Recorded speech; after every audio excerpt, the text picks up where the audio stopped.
మోషేలో ఉన్నటువంటి ఆ లక్షణం. రచయిత మోషే దేవునితో నేరుగా మాట్లాడుచున్నటువంటి వాడు, దేవుని నిజముగా ప్రేమించిన వాడు. ఈ యుద్ధములను గమనించినటువంటి మోషే ఆయన అంటున్నాడు, నేను నిలిచుండి నేను ఎవనితో మాట్లాడుచు ఉన్నటువంటి వాడుగా ఉన్నాను. ప్రభు అయినటువంటి యేసుక్రీస్తుతో అక్కడ మోషే మాట్లాడుచాడు. అతడు నన్ను ప్రేమించుచున్నాడు గనుక నేనతనిని తప్పించెదను. ప్రభు అయినటువంటి యెహోవా ఆలోచనలను, ప్రభు అయినటువంటి యేసుక్రీస్తు యొక్క ఆలోచనలను తన ప్రవక్త మోషే ద్వారా రాయిస్తున్నాడు ఆ మాటలు. అతడు నన్ను ప్రేమించుచున్నాడు గనుక నేనతనిని తప్పించెదను. అతడు నా నామమును ఎరిగినవాడు గనుక నేనతన్ని గణపరిచెదను. నిజముగా ఆయన యందు భయభక్తులు కలిగినటువంటి వారముగా ఉంటే ఆయన మనల్ని ఎంతగానో ప్రేమించేటువంటి వాడుగా ఉన్నాడు. ప్రార్థన చేసుకుందాం. మా స్తుతులకు కారణభూతుడా యేసయ్య, మీ పరిశుద్ధ పాదములకు వేలాది స్తుతులు స్తోత్రములు తండ్రి. చదవబడినటువంటి లేఖన భాగాన్ని మీరు విరిచి వడ్డించారు. శ్రేష్టమైనటువంటి మాటలు మీ బిడ్డలకు మీరు అందించారు. అట్టి మాటల ద్వారా మమ్మల్ని మేము సరిచేయబడేటువంటి వారముగాను, మా బ్రతుకులు మార్చుకునేటువంటి వారముగాను, అయా మోషేవలి మీరు మమ్మలను అయా ప్రేమించేటువంటి ఆత్మీయ స్థితిలో నడిపించబడేటువంటి వారముగా ఉండమని, కొద్దిపాటి మనములు మీ పాసన్నిధికి చేర్చుకోమని మా ప్రాణప్రియుడైనటువంటి యేసుక్రీస్తు పుణ్యనామమును అడిగి మిక్కిలి వినయముతో బ్రతిమలాడి ప్రార్థించి విజ్ఞాపన చేయబోచు నాము తండ్రి, ఆమేన్. ఇక్కడ వ్రాయబడినటువంటి మాటలు కానీ చూడగలిగితే, ఎందుకు మోషేతో ఆ రీతిగా దేవుడు మాట్లాడుచున్నటువంటి వాడుగా ఉన్నాడు? అతడు నన్ను ప్రేమించుచున్నాడు గనుక నేను అతన్ని ఆపదల నుంచి తప్పించెదను. అతడు నా నామమును ఎరిగినవాడు కనుక నేను అతన్ని గణపరిచేదను. నన్ను గణపరిచినటువంటి వారిని నేను గణపరిచేటువంటి వాడుగా ఉన్నాను అంటున్నాడు. ఎందుకు మోషేను గణపరిచాడు? మనము ఒకసారి పాత నిబంధన పాఠ్యభాగంలోని 1-2 మాటలను జ్ఞాపకం చేసుకుని లేఖనా ధ్యానాంశంలోకి వెళదాం. నిర్గమకాండ గ్రంథము 20వ అధ్యాయము, నిర్గమకాండ గ్రంథము 20వ అధ్యాయము వచనము 12వ వచనములు అంటున్నాడు. చూడండి ఒక మాటను. నీ దేవుడైన యెహోవా నీకు అనుగ్రహించు దేశములో నీవు దీర్ఘాయుష్మంతుడవగునట్లు నీ తండ్రిని నీ తల్లిని సన్మానింపుము. చూడండి, మోషే యొక్క దీర్ఘాయుషు. మోషేని ఎందుకు ప్రేమించాడు? మోషే తల్లిదండ్రులను సన్మానించినటువంటి వాడుగా ఉన్నాడు. మరి నీవు నేను ఎలా ఉన్నామో ఈ రాత్రికాల సమయంలో జ్ఞాపకం. నీ దేవుడైన యెహోవా నీకు అనుగ్రహించిన దేశంలో, నీకు అనుగ్రహించినటువంటి ఊరిలో, నీకు ఇచ్చినటువంటి కుటుంబంలో నువ్వు ప్రేమించగలుగుతున్నావా? మరి ఆయన మనల్ని అందరం ప్రేమిస్తున్నాడు కదా, మనం ఎందుకు ప్రేమించలేకపోతున్నాం? ద్వితీయోపదేశకాండ గ్రంథము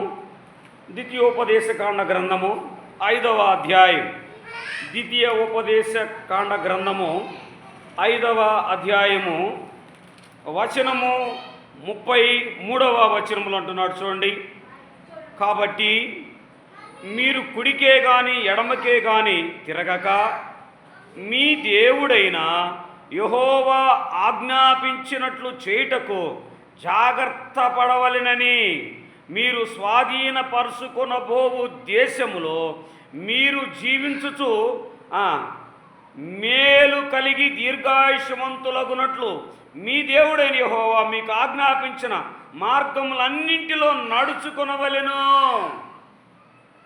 మీకిచ్చినటువంటి సంపదల్లోనూ, మీకిచ్చినటువంటి జ్ఞానములోను, లేదా మీరు చేస్తున్నటువంటి ఉద్యోగంలో ఆయన అనుగ్రహించినటువంటి ఆ కృపకు మనము నిత్యము ఆయనకు కీర్తి కలిగించేటువంటి వారముగా ఉండాలి. అలనాడు ఇశ్రాయేలు ప్రజలకు, అయా వాగ్దాన దేశం మీకు అనుగ్రహిస్తున్నాను కదా, ఇదిగో నమ్మినటువంటి ప్రతి వానికి పరలోకము వాగ్దానం ఇవ్వబోతున్నాడు. రేపు ఆయనకి స్వాస్యముగా అక్కడ ఉండుటకు ఏడ్పులు పెడబొప్పులు పండ్లు కొరుకుట లేకుండా నిత్యము ఆయనతో సహవాసము చేసేటువంటి ఆ నిత్య అనుభవంలోనికి మనల్ని తీసుకొని వెళ్ళగలుగుతున్నాడు. ఎలా ఉంటున్నావు? నువ్వు కుడికైనా ఎడమకైనాను తొలగకుండా ఇశ్రాయేలు ప్రజలు చెబుతున్నాడు, నా బిడ్డలైనటువంటి ఇశ్రాయేలు ప్రజలారా, నేను మీకు అనుగ్రహించబోచున్నటువంటి స్వాస్యమైనటువంటి దేశములోనికి ప్రవేశించబోచున్నటువంటి మీరు కుడికైనను ఎడమకైనను తొట్టిల్లకుండా యెహోవా నామము చొప్పున మీరుండగలిగితే ఏమన్నాడు అక్కడ? దీర్ఘాయుష్యవంతులవుతారు. ఎందుకు కోల్పోయారు వాళ్ళు? అర్ధాయుష్యుగా అరణ్యములో ఎందుకు రాలిపోయినటువంటి వారుగా ఉన్నారంటే కుడికి ఎడమకు తొలగటమే. నేటి దినాల్లో క్రైస్తవులు కూడా అలాగే ఉన్నారు, విశ్వాసులు అలా ఉన్నారు. కొంతకాలం ఇక్కడ, కొంతకాలం మరొక చాట వారి ఇష్టానుసారమైనటువంటి విధానాలు కొనసాగిస్తున్నారు. జాగ్రత్త. నీవు నమ్మావా? నీ సంఘంలో నీవు బలపరచబడాలి. నీవు ఆత్మీయంగా ఉన్నావా? నీ సంఘ పురోగతి వరకు నీవు చేయూతనిచ్చేటువంటి వారవుగా ఉండాలి. జాగ్రత్త సహోదరి సహోదరులారా. 6వ అధ్యాయం అంటున్నాడు చూడండి, ద్వితీయోపదేశకాండ గ్రంథము 6వ అధ్యాయము వచనము 2వ వచనము, మొదటి 2 వచనాలు కలిసి ఉన్నాయి చూడండి. నీవును నీ కుమారుడును నీ కుమారుని కుమారుడు. చూడండి, తరం వెంబడి తరం అంటున్నాడు. మరల అక్కడ తరం వెంబడి తరం అంటున్నాడు. నీవును నీ కుమారుడును నీ కుమారుని కుమారుడును నీ దేవుడైన యెహోవాకు భయపడుతున్నారా? చాలా శ్రేష్టమైనటువంటి మాటలను ఈ రాత్రికాల సమయం విజ్ఞాపన చేస్తున్నాం, మంచిదే. ఆరాధన చేస్తున్నాం, మంచిదే. మొదటిగా నీవు దేవునికి భయపడగలుగుతున్నావా? నీ కుటుంబం భయపడుతుందా? నీ కుటుంబంలో ఉన్నటువంటి ప్రతి ఒక్కరూ దేవుని యెడల భయం కలిగి జీవిస్తున్నారా? రాత్రికాల సమయంలో నిన్ను నన్ను ప్రశ్న అడిగితే ఏమి లెక్క ఒప్పజెప్పేటువంటి వారముగా ఉన్నావు? నీ దేవుడైన యెహోవాకు భయపడి నేను నీకు ఆజ్ఞాపించిన ఆయన కట్టడలనియు ఆజ్ఞలనియు నీ జీవిత దినములన్నిటిను గైకొను. నువ్వు బ్రతికున్నంత కాలం, ఈ లోకములో జీవించినంత కాలము ఆయన ఆజ్ఞలు ఆయన కట్టడలను ఏం చేయాలి? నేను గైకొనాలి. గైకొనుచు నీవు దీర్ఘాయుష్యవంతుడగునట్లు మీరు స్వాధీనపరచుకొనుటకును ఏరు దాటి వెలుచున్న దేశమందు మీరు జరుపుకొనుటకు మీకు బోధింపవలనని మీ దేవుడైన యెహోవా ఆజ్ఞాపించిన ధర్మశాస్త్రమంతయు అనగా కట్టడలను విధులు ఇవే. ఇశ్రాయేలు ప్రజలారా, ఇదిగో యొర్దాను నది దాటి మీకు ఇచ్చినటువంటి స్వాస్య భాగమైనటువంటి పాలు తేనెలు ప్రవహించు కనాను దేశంలోనికి చేరబోతున్నటువంటి నా ఇశ్రాయేలు ప్రజలారా, ఇదిగో నా ఆజ్ఞలు నా కట్టడలను మీరు ఈ లోకములో జీవించినంత కాలం మీరు కొనసాగించండి. అప్పుడు కదా మీరు దీర్ఘాయుష్మంతులుగా ఉండేది. ఎందుకు దీర్ఘాయుష్ కోల్పోతున్నాం? ఆజ్ఞలు కట్టడలను నెరవేర్చలేకపోబట్టే. మూల పాఠంలోనికి వెళదాం సహోదరి సహోదరులారా. అని అంటున్నాడు కదా 91వ కీర్తన 14వ వచనం, అతడు నన్ను ప్రేమించుచున్నాడు గనుక నేను అతన్ని తప్పించెదను. అతడు నా నామమును నెరిగినవాడు కనుక నేను అతన్ని గణపరిచాను. మనల్ని గణపరిచేటువంటి ఆయన నామమును ఆయన ఆజ్ఞలు కట్టడలు నీవు నేను యథావిధిగా ఉంటే మనల్ని ఆయన హెచ్చించేటువంటి వాడుగా ఉన్నాడు. ఎలా హెచ్చించబోచున్నాడో ఆ మాటలు జ్ఞాపకం చేసుకుందాం. దావీదు రాసినటువంటి కీర్తన 9వ కీర్తన, దావీదు రాసినటువంటి కీర్తన, ప్రధాన గాయకుడు దావీదు రాసినటువంటి కీర్తన 9వ కీర్తన వచనము 10లో అంటున్నాడు చూడండి, యెహోవా నిన్ను ఆశ్రయించు వారిని నీవు విడిచిపెట్టవాడవు కావు. కావున నీ నామం ఎరిగిన వారు నిన్ను నమ్ముకొందురు. నీవు ఎవరైతే నీ యందు భయభక్తులు కలిగి ఉంటారో వారిని నీవు ఎన్నటికీ విడిచిపెట్టేటువంటి వాడవు కావు. వారు నీ నామమును ఎరిగి నిన్ను నమ్ముకునేటువంటి వారు, నిన్ను నమ్ముకున్నటువంటి వారు నిత్యము నీతో సహవాసము చేసేటువంటి వారుగా ఉంటారు. అంత మాత్రమే కాకుండా అక్కడ చూడండి అంటున్నాడు కదా, నిన్ను ఆశ్రయించిన వారు, నిజముగా ఆయన చెంత చేర్చబడేటువంటి నీవు నేను మనం అడిగినవన్నీ పొందుకోవాలంటే ఆయన యందు నమ్మకముగా జీవించాలి.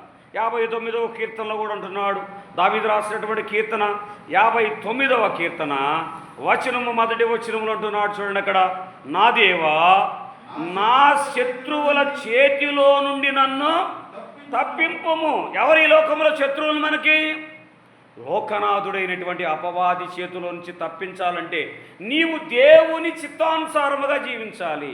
నా దేవా నా శత్రువుల చేతిలో నుండి నన్ను తప్పింపుము, నా మీద పడువానికి చిక్కకుండా నన్ను ఉద్ధరించుము.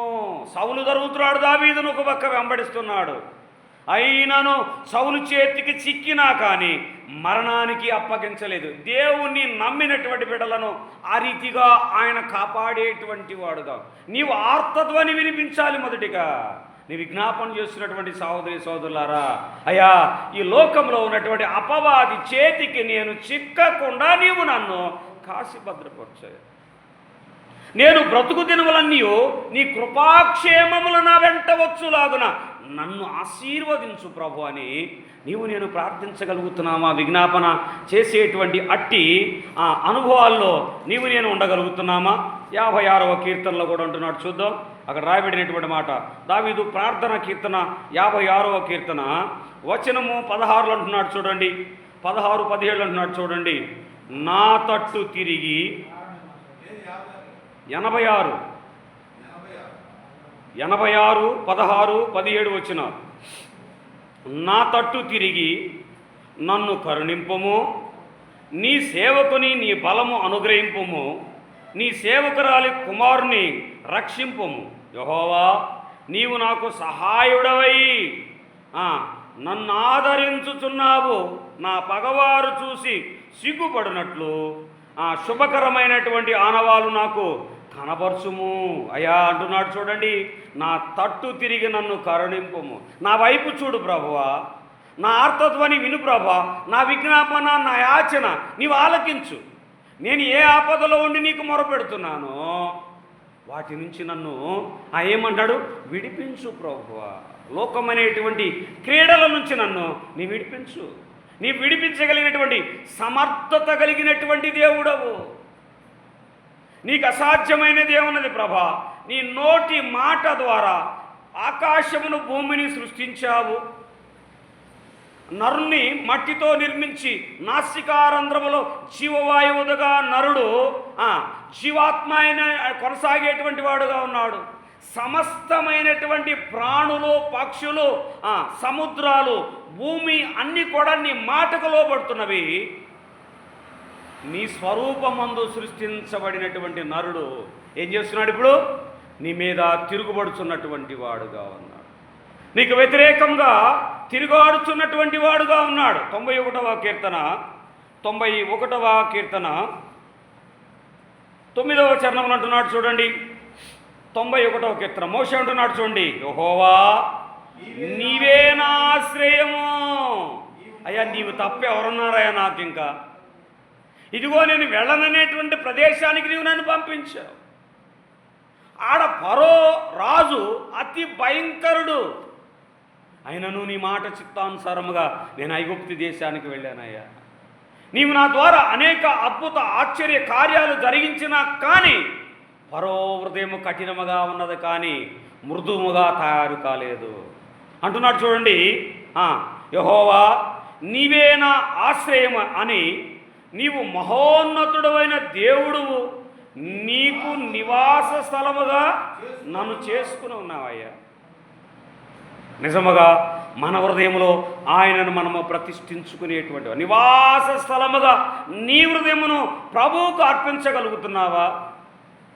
నిజముగా నా హృదయమును ప్రభువుకు అర్పించగలిగితే అపవాది తంత్రములు మన మీద దూరముగా ఉంటాయి. నిజముగా మోషే యొక్క యథార్థమైనటువంటి ప్రార్థన. 2వ మాట చూడగలిగితే యెషయా గ్రంథము 33వ అధ్యాయం, యెషయా గ్రంథము 33వ అధ్యాయము వచనము 16వ వచనము చూడండి. యెషయా గ్రంథము 33వ అధ్యాయము వచనము 16వ వచనం.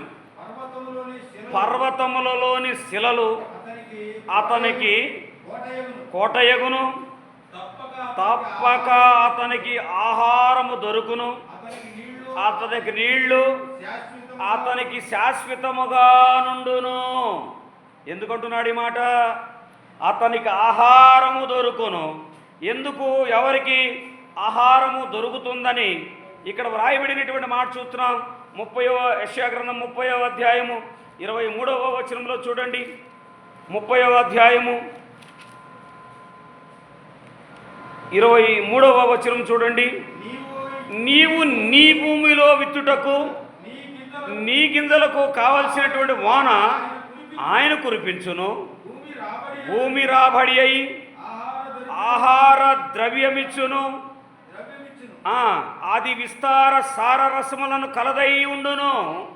ఆ దినమున నీ పశువులు విశాలమైన గడ్డి బీడులలో మేయును. అయ్యా, నీకు సమృద్ధిగా నేను ఇచ్చాను కదా, సమృద్ధిని ఎందుకు నువ్వు కోల్పోతున్నావు?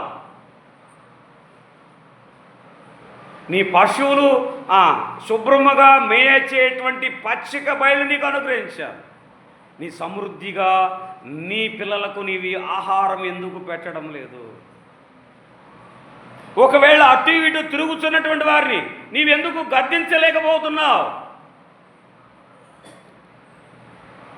జాగ్రత్త సహోదరి సహోదరులారా, ఏ స్థితిలో మనం ఉన్నాం? ఒకవేళ గద్దింపు మాటలు మాట్లాడితే దేవుని సన్నిధికి రాలేకపోతున్నా, అది రాకపోవటము అది నీ ఇష్టము లేదా నా ఇష్టము, కానీ దేవుని ఇష్టము కాదు కదా. దేవుడు ఏ సందర్భంలో ఏ మాటలు మాట్లాడిస్తాడో అది మనం ఊహకందనటువంటి మాటలు. యోహాను సువార్త 14వ అధ్యాయము 23వ వచనములు అంటున్నాడు చూడండి. యోహాను సువార్త 14వ అధ్యాయము 23వ వచనములు అంటున్నాడు చూడండి.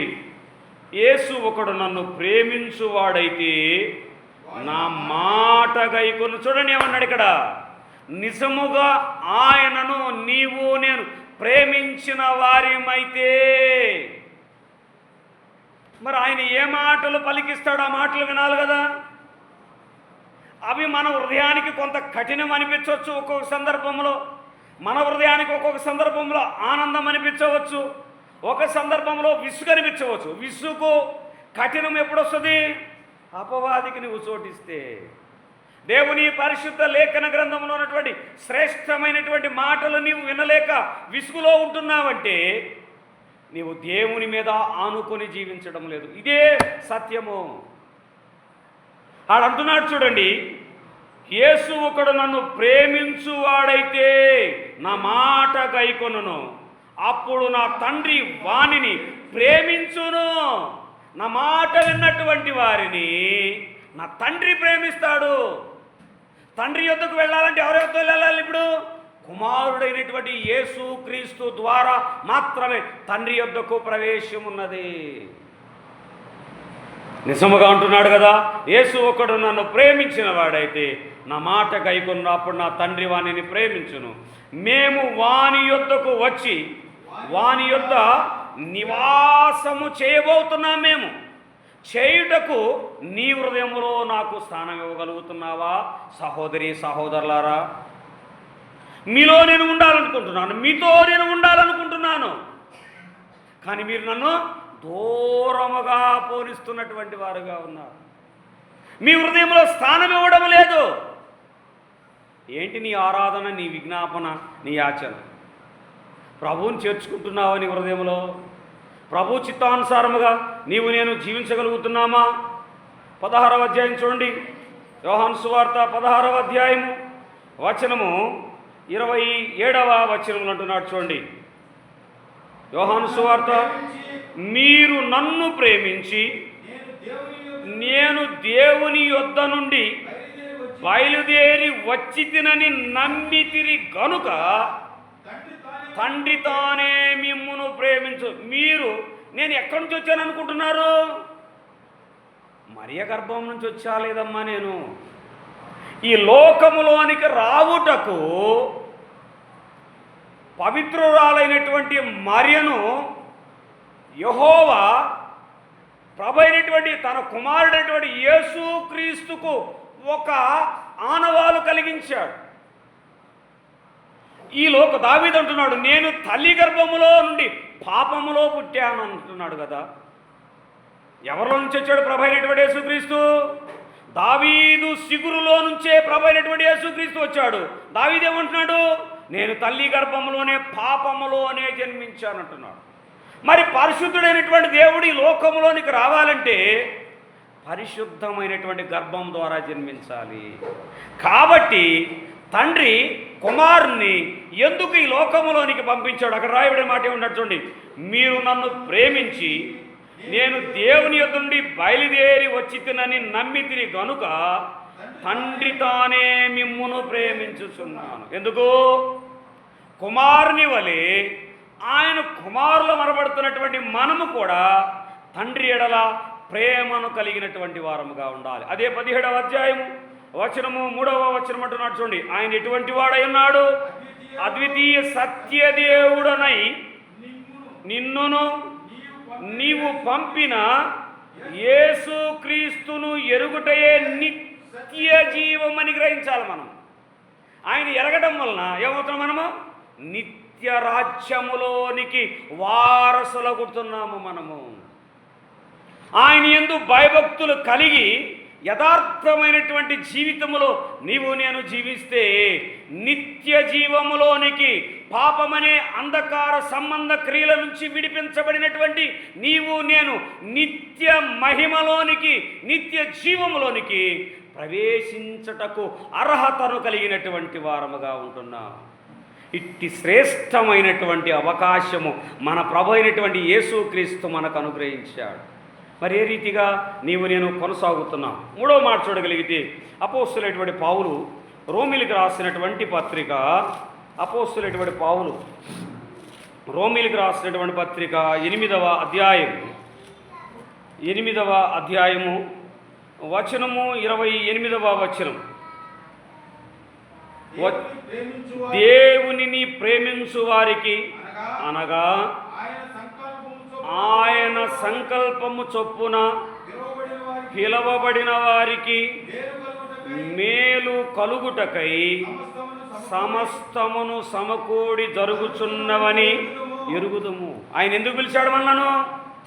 ఆయన ఎరిగిన తరువాత సమస్తము మనకు మేలులు అనుగ్రహించడానికి ఆయన మనల్ని పిలిచాడు.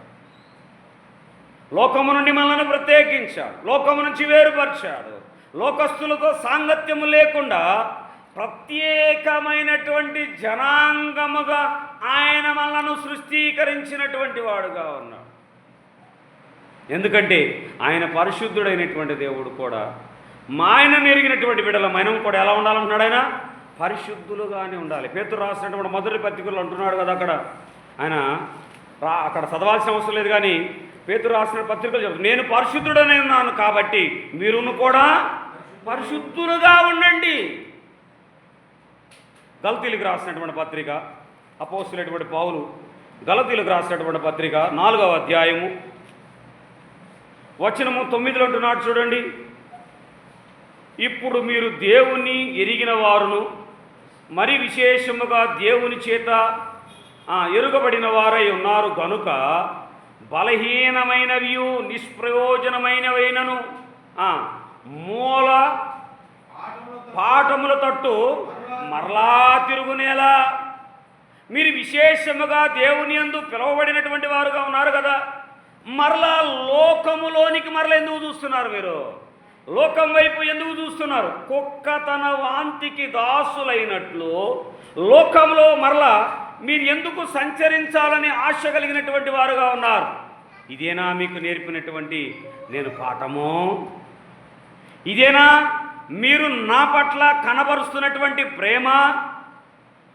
రాత్రికాల సమయంలో ఆయన ప్రశ్నిస్తున్నాడు. సహోదరి సహోదరులారా, అపోస్తులైనటువంటి పౌలు ఫిలిప్పీలకు రాసినటువంటి పత్రిక 2వ అధ్యాయం, అపోస్తులైనటువంటి పౌలు ఫిలిప్పీలకు రాసినటువంటి పత్రిక 2వ అధ్యాయము వచనము 9 నుంచి 11 వచనాల వరకు అంటున్నాడు చూడండి, అందుచేతను పరలోకమందున్న వారిలో కానీ భూమి మీద ఉన్నవారిలో కానీ భూమి క్రింద ఉన్నవారిలో కానీ ప్రతివాని మోకాలు యేసునామమున వంగునట్లు ప్రతివాని నాలుకయు తండ్రి అయిన దేవుని మహిమార్థమై యేసుక్రీస్తు ప్రభువని ఒప్పుకొనున్నట్లు దేవుడు ఆయనను అధికముగా హెచ్చించి ప్రతి నామమునకు పైనామము ఆయనకు అనుగ్రహించాడు. మనము ప్రత్యేకించబడినటువంటి వారు, భూమిపైన కానీ మేము క్రింద ఉన్నటువంటి వారు, ప్రతి నాలుక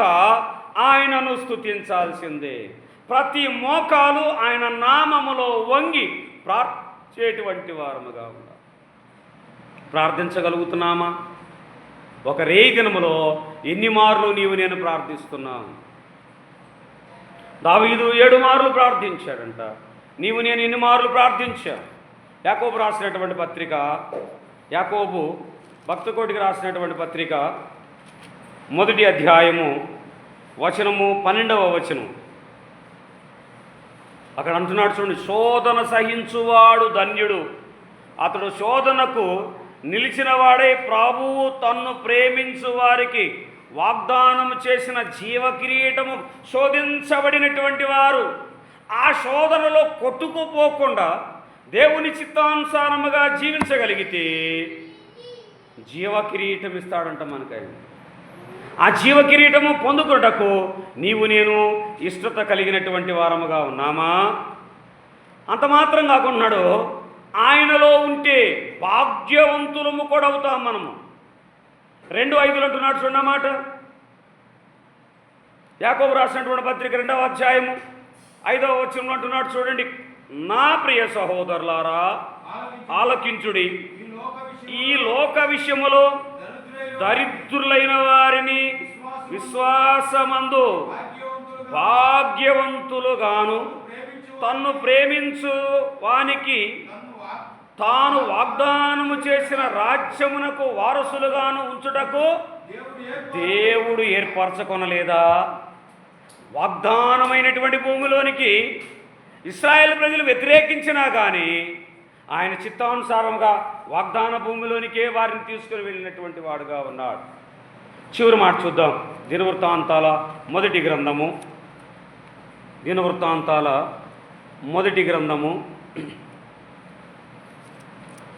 29వ అధ్యాయం.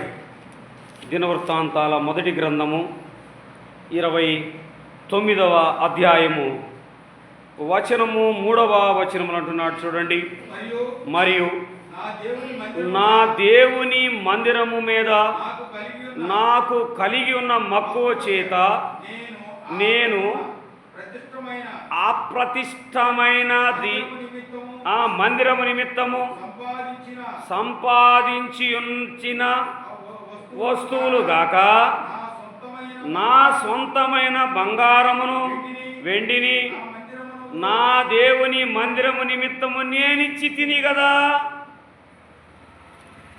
అంటే దేవుని మందిరం కొరకు ఏం చేయాలి? ఇప్పుడు మనకున్నటువంటి వాటిని అనుగ్రహించాలి. ఎందుకు హిజ్కియాలో ఈ రకమైనటువంటి తపన, ఈ రకమైనటువంటి ఆలోచన హిజ్కియాలో ఎందుకు కనబడింది? అతడు తండ్రి అయినటువంటి ఆహాజు బహు భయంకరుడు, దుర్మార్గత కలిగినటువంటి వాడు, దేవాలయం తలుపులు మూయించినటువంటి వాడుగా ఉన్నాడు. కుమారుడు ఎప్పుడైతే దేవుని పిలుపుని అందుకున్నాడో హిజ్కియా తిరిగి మరలా ఏం చేస్తున్నాడు? ఇప్పుడు తన సొంత బంగారము వెండి ద్రవ్యమునిచ్చి మూయబడినటువంటి తలుపులను తెరియబోతున్నాడు. అనేకులకు ప్రార్థన మందిరముగా ఉన్నటువంటిది, ఆయన హృదయమునకు సాదృశ్యముగా ఉన్నటువంటి మందిరమును తెరువుటకు హిజ్కియా ప్రయాసపడుచున్నటువంటి వాడుగా ఉన్నాడు. మరి నీ ప్రయాస నా ప్రయాస ఎలా ఉన్నది? మందిరము కొరకై నీ ప్రయాస నా ప్రయాస ఎలా ఉన్నది? ఏ రీతిగా నీవు నేను మందిరము కొరకు ప్రాకులాడుచున్నటువంటి వారముగా ఉన్నాం. మనం అనుకుంటున్నాం మందిరం అంటే గోడలతో నిర్మించబడింది అనుకుంటున్నాం. మనం కాదు సహోదరి సహోదరులారా, అది దేవుని ఆలయమై ఉన్నది. సహోదరులు కలిసి ఒక చోట ఏకీభవించి ప్రభువుని స్తుతించుటకు కొనియాడుటకు ఒక స్థలముగా నిర్మించబడినటువంటిదిగా ఉన్నది. నీ హృదయమైనటువంటి మందిరాన్ని ఆయనకి ఇవ్వబోతున్నావా? నీ విజ్ఞాపన ఎలా ఉన్నది? నీ యాచన ఎలా ఉన్నది? ఏ రీతిగా నీ విజ్ఞాపన ఆయన ఆలకించబోచున్నాడు? ఆలకిస్తున్నాడా? ఆలకించడకు సిద్ధంగా ఉన్నటువంటి దేవుని యందు నీవు నేను భయభక్తులు కలిగి జీవించగలుగుతున్నామా? జీవించగలిగితే ఈ రాత్రికాల సమయంలో నీ విజ్ఞాపన నా విజ్ఞాపన ఎలా ఉండాలంటే ఆయన తట్టు తిరిగేటువంటి విజ్ఞాపన. ఆయన కొరకు అనేకులను మందిరంలోనికి రప్పించేటువంటి వారుగా, మందిరం యొక్క నిర్మాణం కొరకు, మందిరం యొక్క బాగోగుల కొరకు నీవు నేను కష్టించి పనిచేసేటువంటి అనుభవాలు, అవసరమైతే సొంత ద్రవ్యమును కూడా వినియోగించేటువంటి వారముగా ఉండాలని ప్రభు బాట ఈ మాటలు తెలియపరుస్తాను. అక్కడ ఉన్నటువంటి